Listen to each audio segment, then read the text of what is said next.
Hello everyone, कैसे हैं आप? आई होप आप सभी अच्छे हैं। मैं आरोही आप सभी का दिल से वेलकम करती हूँ। उम्मीद करती हूँ आप सभी सेफ़ होंगे एंड पॉजिटिव होंगे। आप सभी को मेरी तरफ से दिवाली की बहुत बहुत शुभकामनाएँ। आप सबकी लाइफ में रोशनी आए, आपकी सोल जो है ग्रोथ करे, आपको डिवाइन का बहुत ज़्यादा सपोर्ट मिले। और साथ में आज की जो मैं चैनलिंग लेके आई हूँ, थोड़ा-सा मैं आपको कुछ चीज़ें क्लियर करना चाहूँगी। एक तो जो ये अमावस्या आ रही है इसके लिए, और दूसरा जो हमारा सोलर इक्लिप्स लग रहा है उसके लिए। तो सबसे पहले जो आपके बीते दिन गए हैं, माफ़ी चाहूँगी मैं आ नहीं पाई, कुछ काम थे जिनमें मैं बिज़ी हो गई थी। यानी कि ये पिछले कुछ 3-4 दिनों से जो एनर्जी चल रही है और अभी आपके आज और रहने वाली है, और कल के दिन वो एनर्जी का एंड होगा। तो ये एनर्जी आपकी एक तरह से आप ऐसा फ़ील कर रहे हैं जैसे डार्क ऑफ नाइट सोल से आप गुज़र रहे हों। आपको कोई रास्ता ना दिखाई दे रहा हो, आपकी लाइफ में जैसे अंधेरा सा छा गया हो, और चीज़ें जो हैं क्लियर नहीं हो रही है, माइंड जो है आपको बहुत भटका रहा है, और इन्वायरमेंट का जो एनर्जी है वो भी बहुत डिफ़िकल्ट हो रही है। तो अगर ये जिनके साथ में हो रहा है तो ये सच है कि आप 11-11 पोर्टल से पहले आपका जो डार्क ऑफ नाइट सोल से गुज़रना है, खासकर मैस्कुलिन एनर्जी गुज़र रही है, फेमिनिन भी गुज़र रही है, लेकिन फेमिनिन थोड़ा स्टेबल है, थोड़ा बैलेंस कर लेती है। लेकिन जो हमारी मैस्कुलिन है, मैस्कुलिन थोड़ा-सा डिफ़िकल्ट उससे गुज़र रहे हैं, क्योंकि सबसे ज़्यादा जो बुद्धू का काम कर रहे हैं सॉरी, जो हमारे मैस्कुलिन हैं, क्योंकि वो समझ नहीं पा रहे हैं, इन चीज़ों को देख नहीं पा रहे हैं, और जिससे उन्हें जुड़ना चाहिए बल्कि उसी से भागने की काम करते हैं। तो उसी के वजह से ना उनकी लाइफ में एक और टावर मूवमेंट दे दिया है, एक और डार्क ऑफ नाइट सोल दे दिया है, जिसकी वजह से ये जो डार्क ऑफ नाइट सोल गुज़रने से या गुज़रने के बाद जो आपकी लाइफ में एक राहत आएगी या एक परमानेंट हार्मनी यूनियन है होगा, उससे पहले ये थोड़ी-सी एनर्जी है जो आप सबको फ़ील हो सकती है या फ़ील हो रही होगी आपको। आपको बॉडी पेन हो रहा हो, आपको कफ़ एंड कोल्ड की प्रॉब्लम अचानक से हो रही है, आपको टम्मी से रिलेटेड कोई ना कोई इश्यू हो रहे हैं, आपका जो क्राउन है वहाँ पे आपको बहुत हैवी एनर्जी फ़ील हो रही है, और ऐसा फ़ील हो रहा है जैसे समथिंग आपकी जो माइंड है किसी ने बाँध दिया है, ताला लगा दिया है, कुछ समझ ही नहीं पा रहे, ना आगे का सोच पा रहे हैं, ना पीछे बढ़ पा रहे हैं। मतलब एक स्टक्स वाली एनर्जी को आप इस टाइम फ़ील कर रहे होंगे।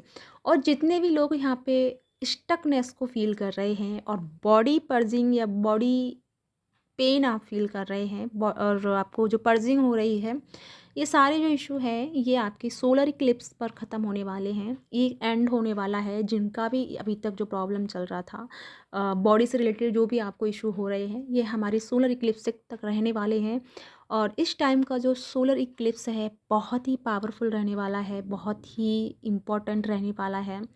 इसमें सबसे ज़्यादा आपको ध्यान रखने की ज़रूरत है वो ये है, क्योंकि अगर आप इस चीज़ को अच्छे से लेके चलोगे तो ये सोलर इक्लिप्स आपकी एनर्जी को दुगना कर देगा, दुगना से ज़्यादा बहुत बढ़ा देगा। लेकिन अगर इसमें आप जो भी एनर्जी लेके चलोगे, लो वाली और हाई वाली या फिर कन्फ्यूजिंग वाली या डाउटफुल वाली या फियर वाली, ये सारी एनर्जियाँ आपके गुस्से वाली एनर्जी, ये सारी अगर आप इस चीज़ पे रहे आफ्टर कल और परसों, इन 2 दिनों में अगर आप इस एनर्जी में रहे तो डेफ़िनेटली आप लॉन्ग टाइम तक इस एनर्जी से राहत नहीं पाएँगे।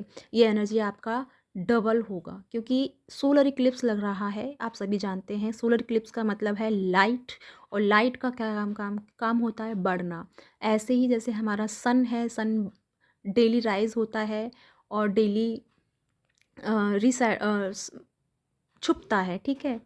तो ये जो एनर्जी है इसी तरह से आपकी एनर्जी कभी हाई होगी, कभी लो होगी, और इस एनर्जी के पैटर्न से आप गुजरेंगे। तो मेक श्योर कि करना है आपको कि आपको हाई एनर्जी में रहना है या नेगेटिविटी में या टॉक्सिक एनर्जी में जाना है या फिर कंफ्यूजिंग वाली में जाना है। तो बिल्कुल आप नहीं चाहेंगे इस एनर्जी में, तो आपको इन बातों का ध्यान रखना है कि आपको जितना हो सके पॉजिटिविटी में रहना है, कोई भी डाउट लेके नहीं आने हैं। साथ में जितना हो सके शांत रहना है, किसी से उलझने की ज़रूरत नहीं है।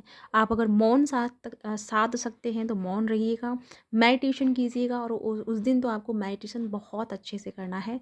घंटे 2 घंटे या बीच-बीच में कर सकते हैं, 15 मिनट का फिर गैप ले लिया, फिर 15 मिनट कर लिया। साँसों पे ध्यान रखने वाला कर सकते हैं, और कोई चैंट कर सकते हैं, ओम चैंटिंग कर सकते हैं। लेकिन मेरे लिए मैं कहूँ, अगर मुझसे आप सजेशन मांगते हैं तो आपको सिर्फ सांसों पे ध्यान रखना, जिसे हम आनापानसती कहते हैं, उसे आप करोगे तो वो आपके लिए सबसे ज़्यादा बेस्ट रहेगा बजाय चैंटिंग के। तो ये एनर्जी आपकी थोड़ी सी डिफ़िकल्ट रहेंगी, इस वजह से मैं आपको बता रही हूँ, ताकि आप पहले से ही अलर्ट रहें, ताकि आप इस चूक को ना करें, इस गलती को ना करें, क्योंकि फिर ये लॉन्ग टाइम तक चलेगा और फिर ये एनर्जी से इतनी जल्दी से ईज़िली ये ख़त्म नहीं होगी। लेकिन इतना और बता दूँ कि सोलर इक्लिप्स को ख़त्म होते ही और 11/11 पोर्टल का स्टार्टिंग जो एनर्जी शुरू होगी, 1 से स्टार्ट होगी, 1 नवंबर से। तो ये जो एनर्जी रहेगी 1 नवंबर की, तो ये आपकी एनर्जी आप दोनों को एक साथ लेके आएगी, आप दोनों का ये रीयूनियन करवाएगी, और जो लोग कॉन्टैक्ट में नहीं हैं उनके कॉन्टैक्ट होंगे और आपको नई अपॉर्चुनिटीज़ मिलेंगी। कहीं आपको जॉब से रिलेटेड या करियर से रिलेटेड या स्टडी से रिलेटेड आपको बाहर जाना पड़ सकता है। आप जो फ्रीडम चाह रहे थे वो फ्रीडम आपको मिल सकती है, या फिर आपको ऐसा लग रहा था कि कार्मिक्स कब जाएंगे, तो कार्मिक्स से आपको राहत मिल सकती है, क्योंकि सारे कार्मिक आपके 11/11 पोर्टल तक सरफेस पे रहेंगे, और इसके लगते ही यानी 11/11 पोर्टल आते ही आपके सारे कर्मा जो है रिलीज़ हो जाएंगे। तो जितना हो सके सभी के लिए, सभी कार्मिक्स के लिए माफ़ी मांगे जो आपको परेशान कर रहे हैं, उनसे माफ़ी मांगे मन में, मेडिटेशन में, और उनको माफ़ करें, और आप भी उन्हें दिल से माफ़ कर दें अगर उन्होंने जो भी कुछ कहा है। यानी जितना भी आपको कर्मा हील करना है, तो ये बहुत अच्छा टाइम है जिसमें आप कर्मा अच्छे से हील कर सकते हैं, बिना किसी से सेशन लिए, बिना किसी की मेडिटेशन क्लास लेने के बजाय आप खुद से भी आप इस टाइम अपने कर्मा रिलीज़ कर सकते हैं, क्योंकि बहुत अच्छा टाइम चल रहा है जिसमें आप अपने कर्मा रिलीज़ कर सकते हैं। हाँ, थोड़ा-सा ये है कि आप कर्मा रिलीज़ करोगे तो थोड़ा और भी प्रॉब्लम होगी। प्रॉब्लम से मतलब कि आपको लगेगा कि आस-पास की चीज़ें और ख़राब हो रही हैं या बिगड़ रही हैं। तो इससे डरने की ज़रूरत नहीं है, क्योंकि जब आपको पता है कोई चीज़ जब एंडिंग पे होती है तो बड़ा शोर करती है। तो वही चीज़ें हैं कि कुछ चीज़ें जब एंडिंग पे हैं तो वो बड़ा शोर करेंगी, बड़ा ड्रामा होगा, लेकिन आपको सिर्फ़ मौन साधना है। अगर आप कर सकते हैं तो प्लीज़ मौन कीजिएगा। ये एनर्जी आपको जैसे तैसे संभाल के रखनी है, अपने आप को एक डायरेक्शन में रखना है, पास्ट एंड फ्यूचर दोनों को गोली मार देनी है, सिर्फ़ और सिर्फ प्रेजेंट में रहना है, अपने आप को इम्ब्रेस करना है, हंसो, खेलो, कूदो, नाचो, गाओ, जश्न मनाओ, अपनी सोल के साथ बात करो, जितना भी हो सके कुछ भी करो, लेकिन अपने आप को क्रिएटिविटी साइड से जोड़ो, और जितना हो सके अपने आप को अनकंडीशनल लव में और अपना ध्यान रखना है, बजाय डीएम का या किसी और का ध्यान रखने के बजाय अभी सिर्फ और सिर्फ आपको अपनी सोल का ध्यान रखना है और अपना ध्यान रखना है। तो या गाइस, ये है आपकी छोटी सी चैनलिंग। आई होप मैं आपके सारी चीज़ें इस छोटे से वीडियो में कंप्लीट कर पाई हूँ। जो भी हो प्लीज़ मुझे कमेंट करके बताइएगा, और इसी के साथ चलती हूँ, मिलती हूँ नेक्स्ट वीडियो में। और अगर आपके साथ रेजोनेट हुआ है, आपके लिए यूज़फुल रहा है, तो प्लीज़ मुझे लाइक एंड सब्सक्राइब कीजिएगा। Bye bye.